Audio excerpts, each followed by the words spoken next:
¿Quiénes deben vacunarse contra la gripe? Embarazadas, mamás de bebés menores de 6 meses, niños de 6 meses a 2 años, personas con enfermedades crónicas u obesidad, personal de salud y mayores de 65 años. Para ellos, la vacuna es gratuita en centros de salud y hospitales públicos de todo el país. Vacunate. Es bueno para vos, es bueno para todos. 0800-222-1002. Argentina, un país con buena gente. Presidencia de la Nación.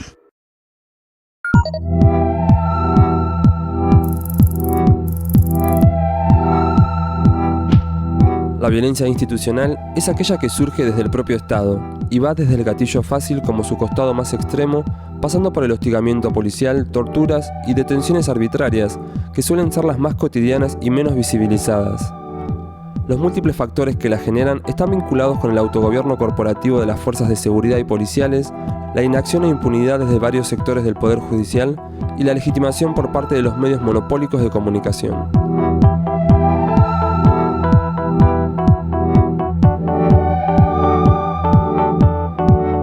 Se habla de violencia institucional cuando la ejerce el Estado sobre un ciudadano o un grupo de ciudadanos, ¿no? Y en general se lo tiene relacionado con la fuerza de seguridad.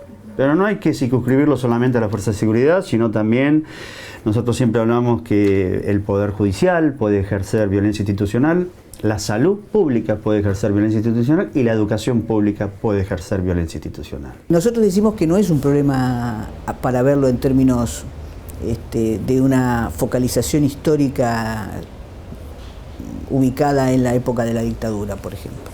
La tortura, o los malos tratos, o las violaciones a los derechos humanos, es algo que transita el sistema propio capitalista, hasta nuestros días, digamos.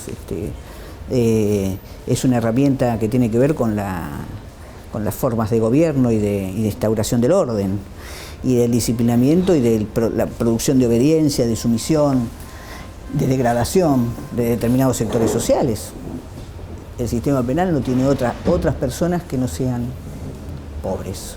Lo que queda más evidenciado, más expuesto, son los casos que tienen que ver con la fuerza de seguridad de toda la República Argentina, ¿no? Las policías provinciales, la Policía Federal y sin duda la Policía Metropolitana. También trabajamos bastante con el tema del concepto de cadena punitiva. Entonces, cuando hablamos de cadena punitiva, incorporamos la policía o fuerzas de seguridad en general, por decir así, policía, fuerzas de seguridad en general, justicia y encierro punitivo. Es imposible comprender la violencia institucional si no se la ve en este encadenamiento de estas tres instituciones. Si hablamos de esta violencia institucional, que es la del sistema penal. En lo que hace a la violencia institucional por parte de las policías, es cuando no cumplen la ley, es cuando subestiman de sobremanera a los ciudadanos, y dentro de los ciudadanos hay un sector que está mucho más en estado de vulnerabilidad, que son los jóvenes, y dentro de los jóvenes más pobres. Y esto es nada más y nada menos que el abuso que comete a la gente, que el pueblo le confiere el uso de las armas para la prevención y la aplicación y ser auxiliares de la justicia y cumplir la ley, bueno, son quienes ellos ejercen todo al revés, ese mandato que le da el pueblo a través de los gobernantes a la fuerza de seguridad, y la ejercen sobre los sectores más pobres, más jóvenes y más vulnerables, que son los chicos que viven en los barrios carenciados. ¡Estamos cagados de hambre! ¡Cristian Pombo!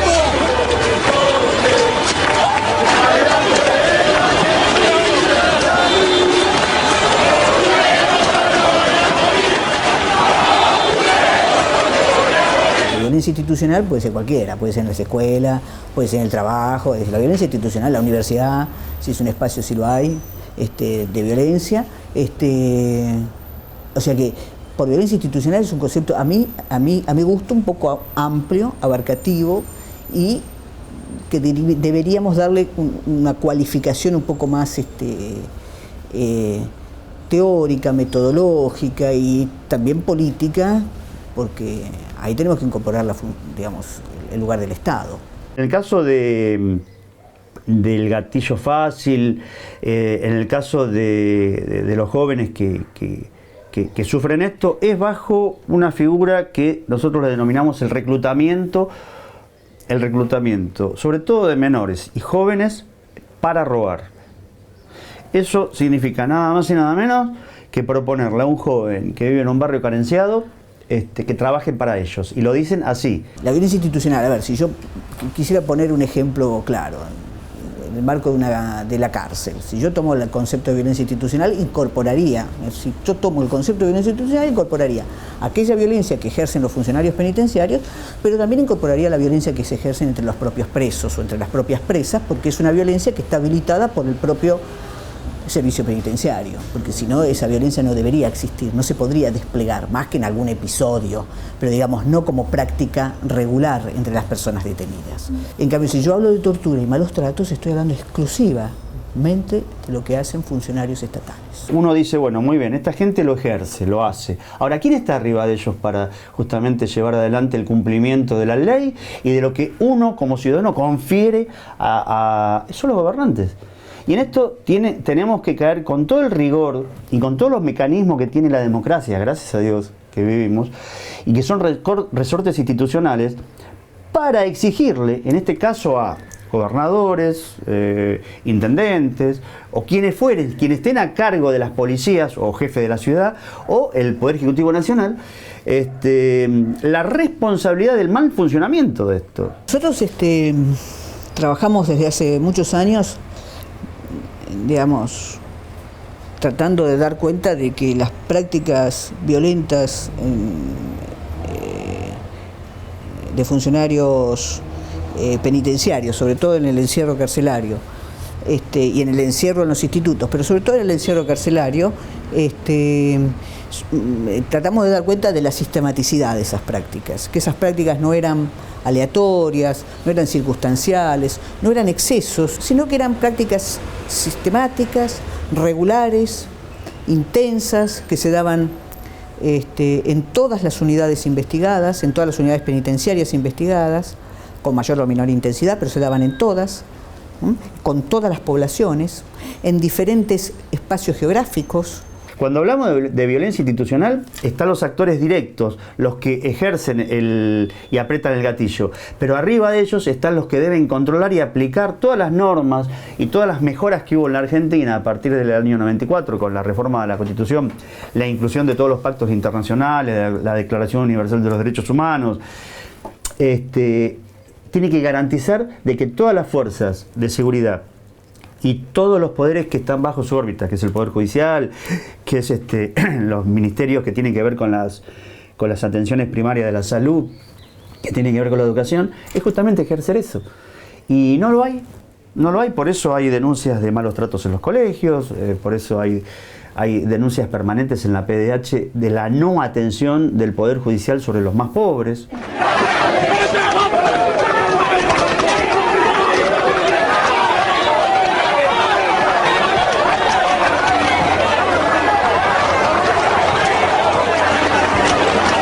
En las provincias donde todavía se ejerce una cultura feudal, por más que sean feudos elegidos por el voto, hay una violación sistemática institucional sobre todo a los sectores más marginados y dentro de ellos a los pueblos originarios.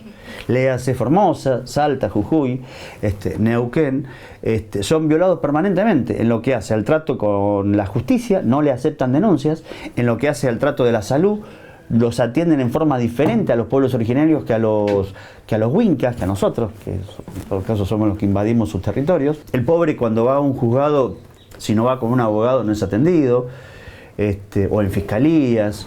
Son las cosas que todavía evidentemente tenemos que cambiar. Eso también es violencia institucional. Después hay otros ejercicios de violencia que son mucho más sutiles y que nosotros lo incorporamos, sí ya en el registro de casos de torturas. Porque decíamos, si son prácticas intencionales que producen sufrimiento, que producen degradación y sometimiento, no podemos reducir la cuestión de la tortura y de los malos tratos a la agresión física solamente. Si no la hemos reducido para cuando analizamos lo que les hicieron a nuestros 30.000 compañeros desaparecidos, no la podemos reducir para el presente. La violencia institucional tiene que ver también con un convencimiento del pueblo de hacer respetar sus derechos, ejerciéndolos. Hacer respetar sus derechos, ejerciéndolos. Y utilizando todos los mecanismos de control que tiene el Estado cuando un ente institucional funciona mal. ¿Sí? Y ahí está la Defensoría del Pueblo, ahí están las Secretarías de Derechos Humanos, ahí están las Fiscalías para denunciar lo que corresponda. Ejerzamos. Uno le pregunta a los presos ¿por qué no denunciás?, que es una de las preguntas que nosotros hacemos en el cuestionario, y van desde muchas son las cosas por las cuales dice que no denuncia, pero entre otras cosas es por el miedo a las represalias y por esta sensación que dicen, ¿y por qué no pasa nada? Porque denuncio y la justicia no hace nada. Entonces, ¿para qué voy a denunciar? Digamos, existe este proceso intimidatorio y que además tiene que ver de la descalificación de la palabra de las personas detenidas. La descalificación que no es solamente con las personas detenidas o con las personas que toca el sistema penal. Creo que con ellas es peor todavía. Pero que hay una descalificación de la palabra de los propios pobres. Nosotros decimos, primero, un conocimiento de todos nuestros derechos, de nuestros deberes y ejercerlos. No naturalizar ninguna cuestión violatoria, nada, ni el maltrato de nada. Y esto sobre todo pasa en los sectores más carenciados, el hecho de la naturalización, porque evidentemente la necesidad coyuntural de todos los días es comer, es sobrevivir, ver de qué manera uno se va plantando ante la vida cada día. Nuestras investigaciones todas, absolutamente todas, recuperamos las palabras de ellos, como se hizo en los juicios de Lesa, que se recuperó las palabras de los sobrevivientes y sus testimonios. Nosotros creemos que esa misma línea, defendemos esa misma línea en donde quién más puede hablar y decir mejor de las agencias del sistema penal, de las atrocidades que cometen las agencias del sistema penal que las propias víctimas. Eso si estamos dispuestos a considerar a las personas detenidas víctimas, porque son víctimas de prácticas violentas por parte del Estado. La cárcel es un lugar que si ustedes entran, no hace falta preguntarle a nadie lo que sucede ahí adentro, y hay solo actos de violencia que no tienen que ver con la agresión física, insisto, directa, y que tienen que ver solamente, por ejemplo, con las condiciones materiales en las cuales están detenidos. Los derechos humanos se defienden o se violan, no hay términos medios. O los defendés o los violás. Entonces, creo que la Argentina hace muchos años entró en el terreno de respetarlos. Entonces tenemos que respetarlos en todas las áreas. No puede haber doble lectura. Y si vos vas a preparar una fuerza, la tenés que preparar una fuerza en base a la filosofía de gobierno que distes.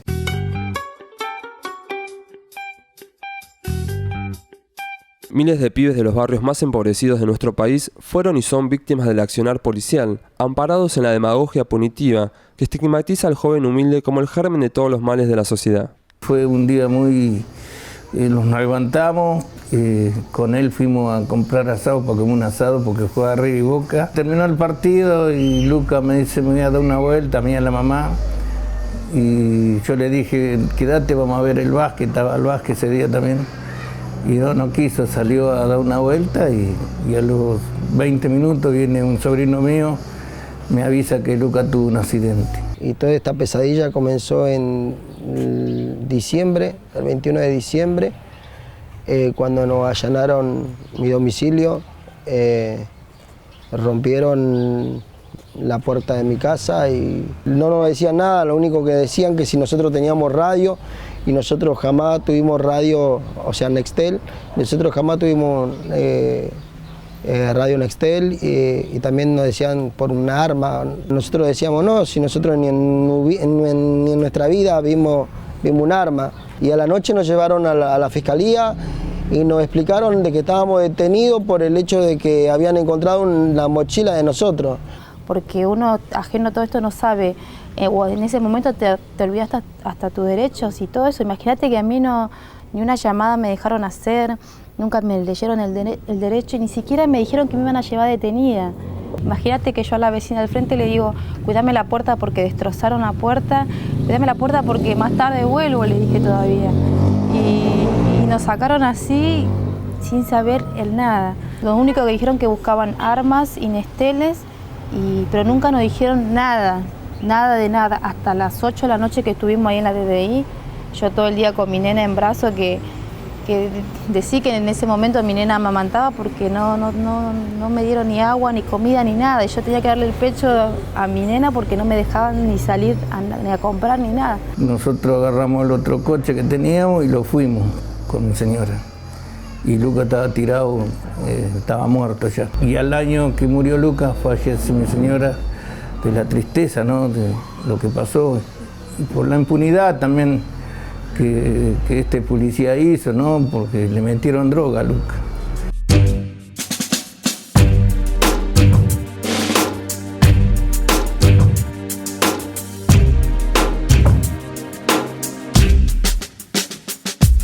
Nos explican de que habían encontrado una mochila en un lugar de un hecho, que había sucedido un robo y un homicidio, y que la mochila de nosotros que era de nosotros porque tenía un certificado de mi nena, y nada, nosotros ahí nos tratábamos de explicarle de que esa mochila habíamos perdido muchísimos meses antes, o sea, el mes de julio, y ellos nunca nos creyeron.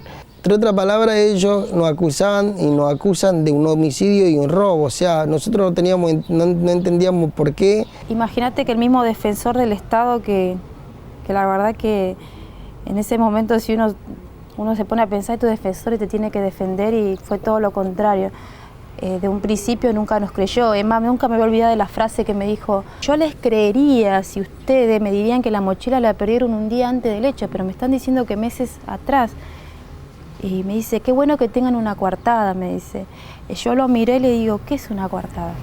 Las pericias policiales decían que Lucas chocó el coche y todo, pero yo digo, si fue un accidente, es lo que decimos nosotros los papás, ¿por qué tantas persecuciones? ¿Por qué le puso la droga si fue un accidente? ¿Por qué no vino y no me dijo a mí, perdoname? Ni siquiera se perdonó. Ni siquiera estuvo preso el tipo de averiguaciones ni siquiera hicieron la euponemia, no le hicieron nada. Y me acuerdo más o menos lo que hice el 1 de octubre, porque el 3 de octubre era mi cumpleaños. Y yo me acuerdo que ese día llevé una torta todo mi cumpleaños y comenté lo que había hecho el fin de semana, que era ir a un shopping, tipo 5 de la tarde me parece que eran. Y por eso me acuerdo, porque imagínate que yo pierdo la mochila en julio. Este caso ocurre en octubre y a nosotros nos detienen en diciembre. Ese día, el 1 de octubre, nosotros fuimos a un shopping, mi familia fue a preguntar por el tema de los videos, porque obviamente que hoy en el shopping vos vas y preguntás y hay filmaciones por todas partes. ¿Cómo es eso? Que mi familia preguntó y dicen que sí hay filmaciones. Ellos fueron y dijeron de que no había. O sea, uno no termina de entender todo lo que a nosotros nos servía incluso para que esto se aclare, no solo para nosotros, sino para que se aclare a la situación esta judicial.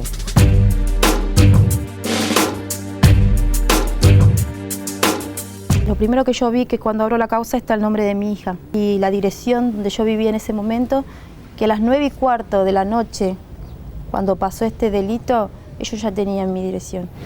Y nunca nos fueron a allanar, porque si a nosotros nos hubiesen detenido ese mismo día, cuando ellos ya tenían mi dirección, porque yo me olvidé un papelito de vacuna de mi hija en la mochila. Resulta que le hicieron el estudio a Lucas en la autopsia. Lucas no tenía ni droga, no tenía ni alcohol, porque Lucas no tomaba, Lucas no se drogaba. ¿Y por qué le puso la droga? Si fue un accidente y Lucas tuvo...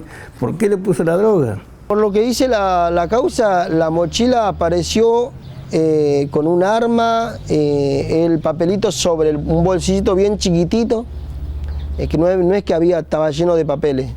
Evidentemente esta gente desocupó la mochila y utilizó para cometer para delinquir, ¿no? Ellos también fueron haciendo perder tiempo y fueron perdiendo prueba, entre una u otra palabra, porque si realmente a nosotros nos hubiesen ido a buscar ese mismo día, hoy por hoy, capaz que esta justicia hubiese ido por el camino correcto. A partir de que te pasa esto, los que están alrededor tienen miedo, porque la misma policía te intimida a los vecinos, a la familia. Es por eso que hoy por hoy hay muchos casos que son un caso más, porque es todo un conjunto, ¿no? La policía te arma esto, intimida a la familia para que la familia no salga a pelear, a gritar tu verdad, y esto queda así. En base a la investigación de la radio hay muchísimas vinculaciones con este tipo de gente y no hay nada que pueda decir que tienen comunicación con nosotros, por el hecho de que nosotros nunca nos comunicamos, no conocemos a esta gente, no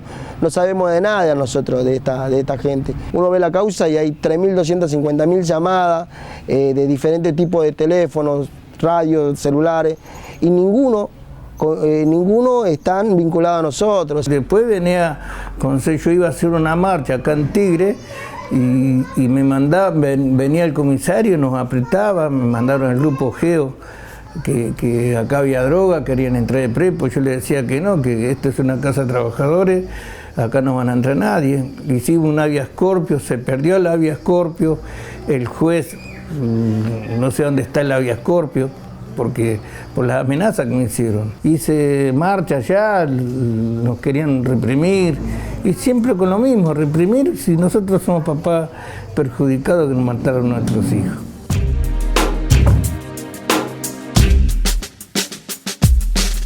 No nos respondía la fiscalía, no nos respondía el juzgado, no nos respondían los abogados. Entonces no sabíamos qué hacer, ¿entendés? Era mucha la separación porque nos están culpando de algo monstruoso, en otras palabras, porque de lo que nos acusan hoy es algo espantoso, ¿entendés? A mí me llevan a la DDI, me tienen detenido, fuimos de comparendo al juzgado, ahí me notifican, estaba el fiscal y un abogado ya particular, y estuve 4 meses esperando la resolución de cámara. Y en esos 4 meses había quedado 2 meses en la DDI y después el resto en el penal. O sea, uno se pone a preguntar por qué tener que estar pasando por todo este periodo de angustia, esperando de que la justicia vea qué van a hacer con vos, porque dependen de tu vida. De un día para otro éramos gente normal, comunes, NN, de la sociedad laburante que venía de la casa al laburo, de laburo a la casa, fin de semana a pasear con la familia. Las persecuciones que me hicieron a mí y a mi familia quedó todo nulo, o sea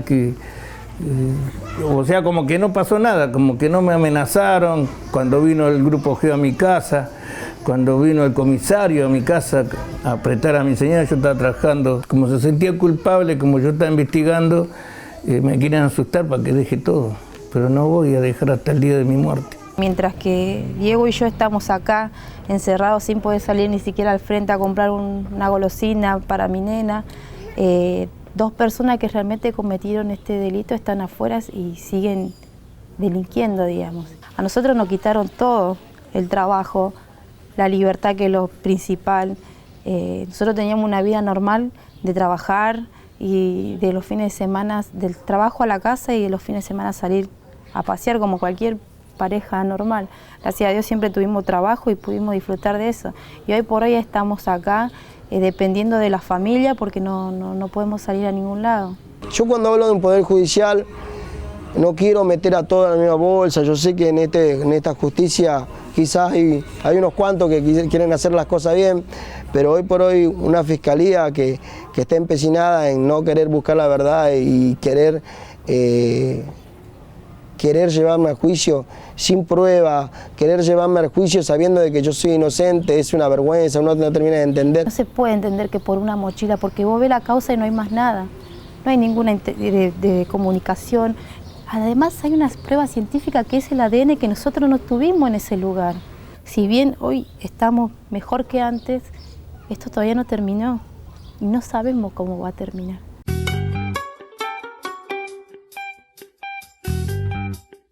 La campaña nacional contra la violencia institucional surge como una de las asignaturas pendientes de la democracia argentina.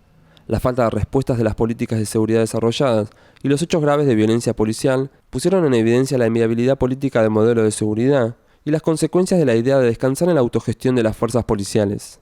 Hemos trabajado mucho con los compañeros y las compañeras hace ya un tiempo largo con esta campaña y creíamos que generar un encuentro nacional de familiares, de organizaciones, de militantes que pelean contra el abuso policial, contra el gatillo fácil, contra la violencia institucional, era una manera de poder seguir instalando el tema en la agenda pública, que es para nosotros una de las claves para empezar a resolverlo.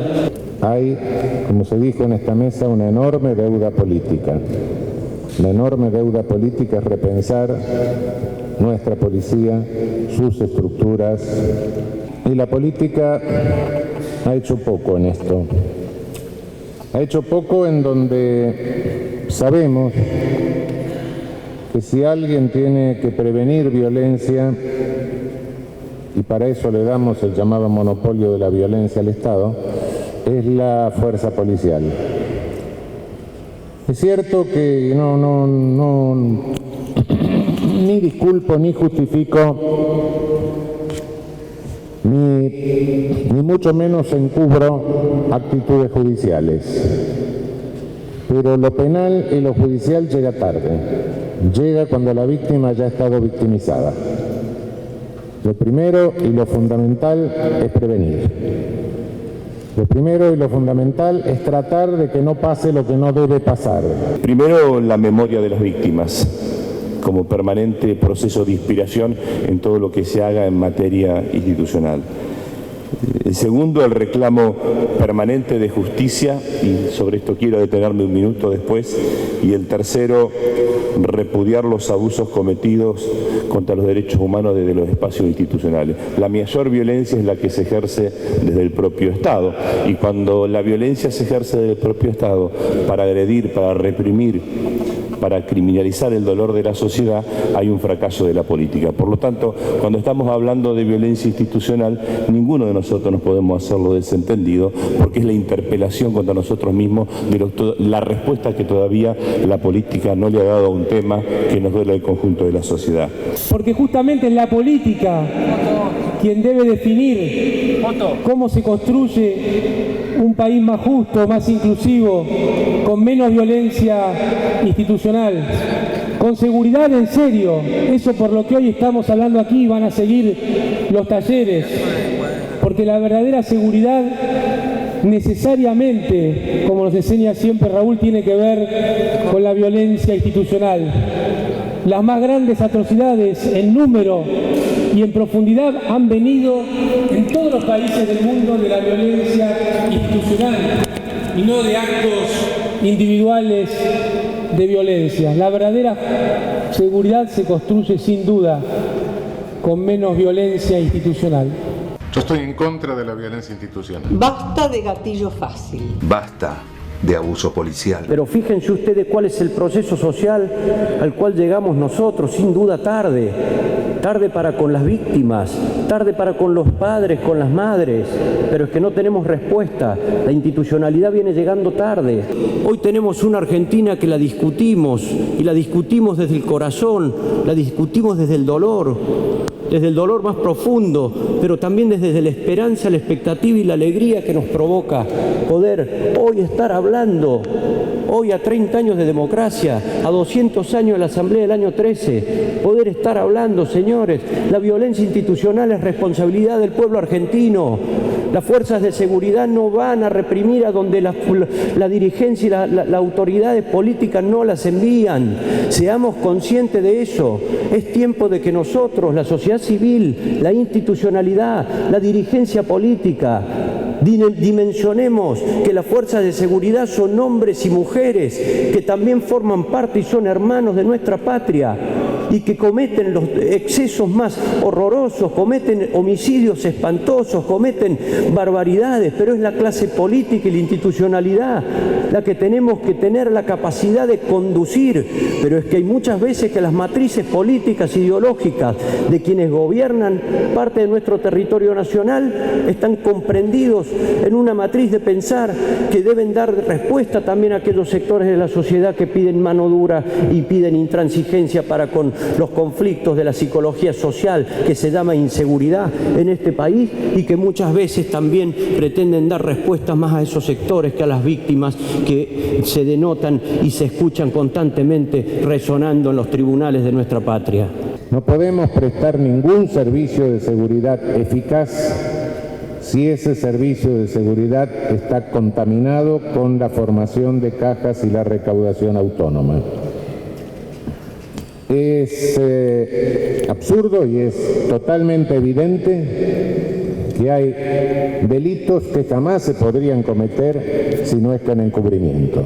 ¿Qué es violencia institucional? Abuso policial, tortura, gatillo fácil, detenciones ilegales, una corporación judicial cómplice, una justicia para pocos, estigmatización de la pobreza. Decidimos hacer este encuentro acá en el Congreso también y con este distinguido panel, podríamos decir, para poder mostrar que esto que nosotros llamamos la violencia institucional es un problema del conjunto de los argentinos.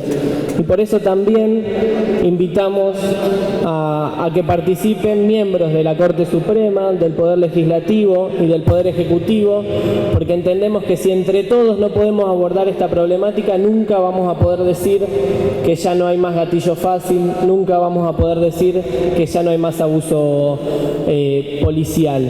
No es un tema menor lo que hoy venimos a hacer. Sin darnos cuenta, venimos a dar cuenta de que hay un desafío pendiente, y esto corre por cuenta mía, en discutir la parte dogmática de nuestro ordenamiento jurídico.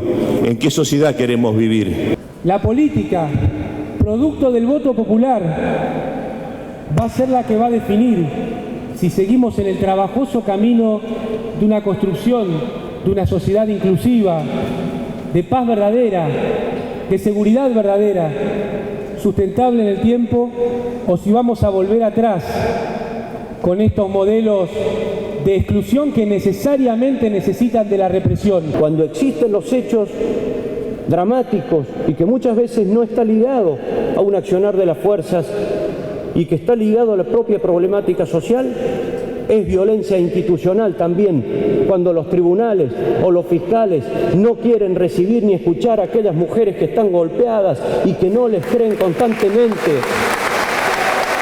Cuidado con las cuestiones menores son las más importantes.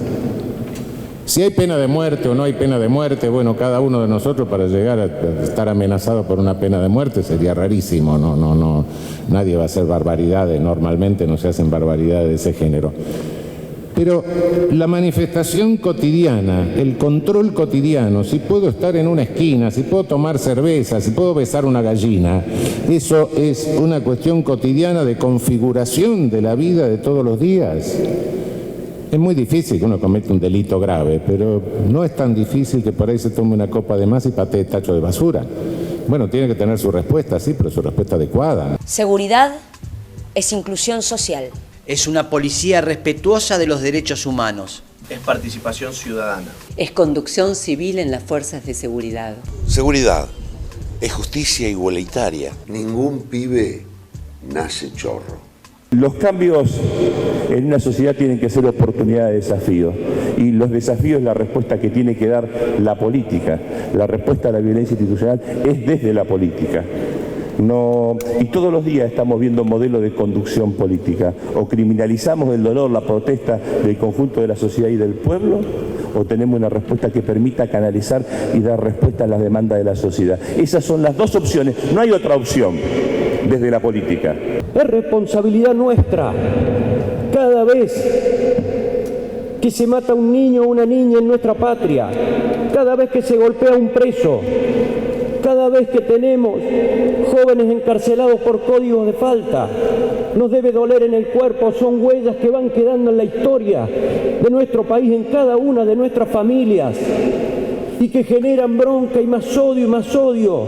Y los policías son argentinos, los militares son argentinos, los gendarmes son argentinos. Esta no es una cuestión de buenos y malos. No es una cuestión de policía y guardiacárceles malos y víctimas buenas. No, cuidado, esto no es así.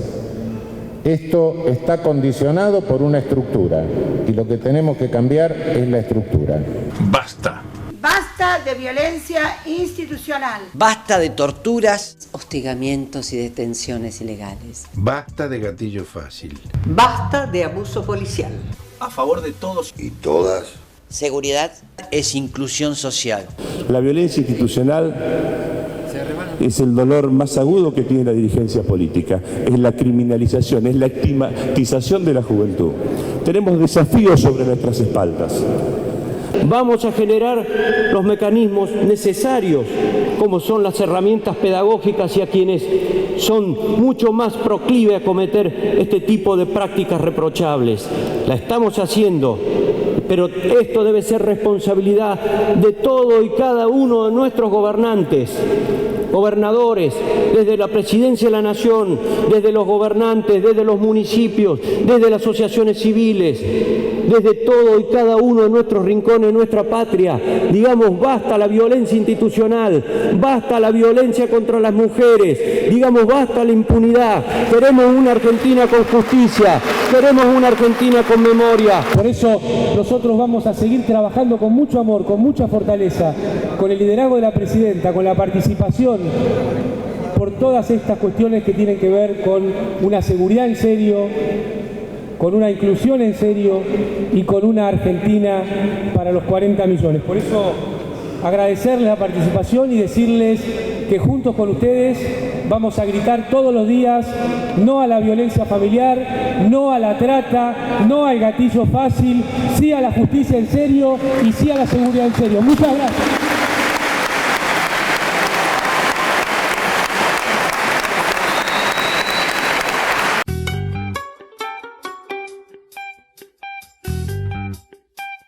La lucha de los familiares víctimas de la violencia institucional ha demostrado que denunciar a la policía ya no es imposible, aunque la impunidad y la complicidad aún los amparan. El desafío de una democracia sin violencia institucional necesita de un Estado que castigue a los responsables de violar los derechos de aquellos a quienes deben cuidar. Vengo por el caso de Milagro Luján Correa, que era mi nieta, que tenía 8 meses de edad, que falleció el día 2 de marzo del 2012 a causa de una mala praxis. Mi nieta tenía una neumonía que no la supieron diagnosticar. Nosotros la llevamos a mi nieta el primer día en los primeros síntomas, la llevamos por la guardia del hospital, la cual estaba muy llena, entonces acudí a la casa de una doctora conocida, médica clínica, la doctora Patricia Botone, la cual ella nos dice, mira, dice Mónica, a la nena hay que llevarla al hospital, la tienen que internar. Entonces rápidamente la llevamos al hospital, nos atiende la doctora Mónica Cabrera. Esta doctora nos dice que la bebé que no tenía nada, que solamente tenía un broncoespasmo. El 13 de junio veníamos del cumpleaños de nuestra hijada, ella estuvo tomando, se puso borracho y estaba en la puerta de casa.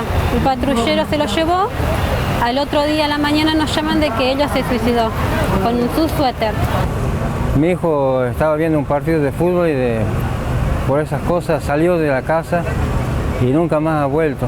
Se hizo la denuncia por desaparición de personas y no había ninguna novedad al respecto. Automáticamente le piden foto a mi señora de mi hijo para difundirla.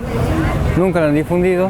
La madrugada del 6 de febrero, mi hermano Jorge Alberto Apilquimán sale a bailar al boliche. Un chico que lo ve y declara dice que mi hermano estaba ahí, cuando él sale del baño ve que se lo llevan 2 policías. Va y le avisa a los amigos, Apilquimán se lo lleva a la policía. El amigo mira hacia la puerta, sí, ve que se lo llevan 2 policías y él iba muy tranquilo. No se resistía ni nada. Cuando él sale 15 minutos más o menos más tarde, no encuentra a mi hermano, no hay policías, no hay nadie. Desde ahí desaparece, 3 días más tarde aparece flotando en los piletones del puerto San Carlos. a 150 metros del centro cívico y más o menos está a la misma altura de la comisaría. Mi hijo es Fabián Gorosito, a él lo asesinó la policía de Mariano Acosta, a él lo llevaron a la comisaría, lo torturaron y después lo tiraron en un campo. Mi hijo tenía 14 años, jugaba en el Club Libertad, un chico deportista, una chica lo apuñaló en un entrevero de chicos, ella lo apuñaló en el abdomen, perforando la aorta y cortando el intestino delgado.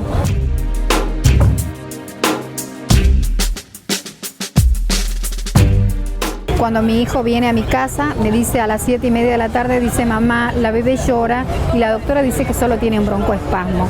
Entonces le digo, anda, llévale a la doctora Patricia Botone que te vea la placa. Y la doctora dice, no, dice, esta es una neumonía. ¿Sabes qué? Dice, vas a tener que llevarla de nuevo mañana a la mañana al hospital, yo te la voy a internar. Cuando fuimos a reconocerlo a mi hermano, nos confundimos porque era un hombre muy parecido a mi hermano. Mi hermano tenía 27 años. La ropa la tenía esa persona. Nos dimos cuenta de que no era mi hermano porque no tenía los tatuajes con su nombre y el nombre de los hijos. Él tenía 2 hijos. No era mi hermano que estaba ahí. Pero el de la camilla nos dicen que habían salido 2 cuerpos de la comisaría de San Miguel. Él desaparece el 12 de mayo y los restos aparecen a fines de julio. Entonces yo, mediante esa aparición de restos, solicito que se haga estudio de ADN para ver si se trataba de mi hijo o no. Y bueno, después nos informan que el resultado del ADN ha sido positivo, pero una información que nos dan así nomás del juzgado, nunca nos han presentado un estudio de dónde lo han hecho el estudio de ADN, ni nunca un papel que nos diga este es el estudio que se ha hecho. Empezamos a investigar y a preguntarle al juez qué pasaba. Para ser parte querellante en el caso teníamos que tener abogados.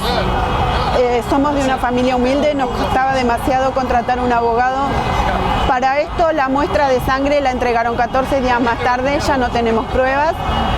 Las fotos de la autopsia se velaron, los golpes que él tenía, dice escoriaciones leves, pero él estaba muy golpeado. No se le hicieron placas, dijeron que se suicidó.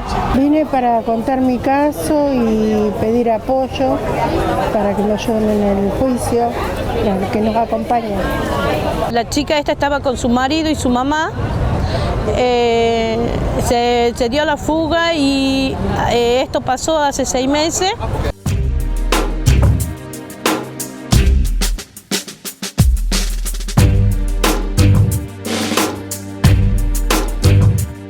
La llevan a las 8 de la mañana, la doctora la interna, yo le pedí que me la derivara, me dijeron que no, que iban a esperar hasta la tarde para ver la reacción del antibiótico.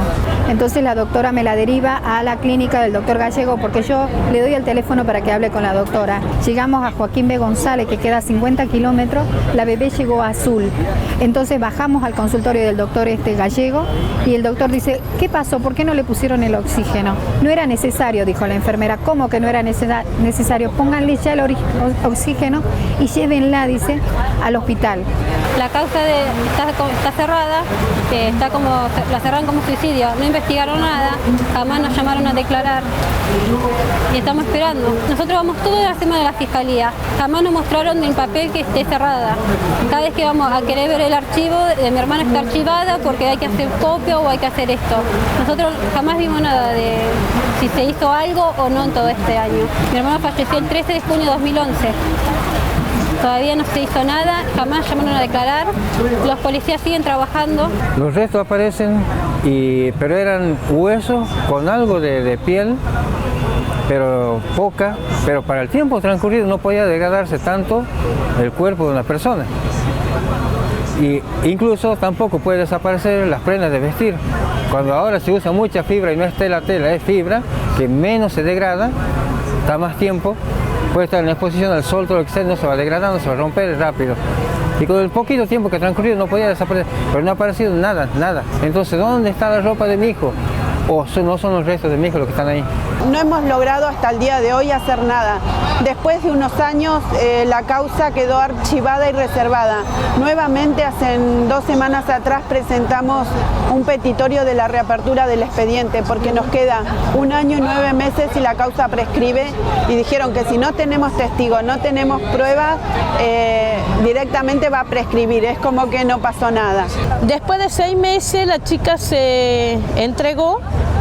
El día viernes 26, en horas de la mañana, ella se entregó al juzgado. La reanimaron, dice, mira mamá, la bebé está muy grave, hay que llevarla a la ciudad de Salta. Llegamos allá a las 2:25 y la bebé fallece, tuvo un paro cardiorrespiratorio y falleció a las 3:10 de la mañana.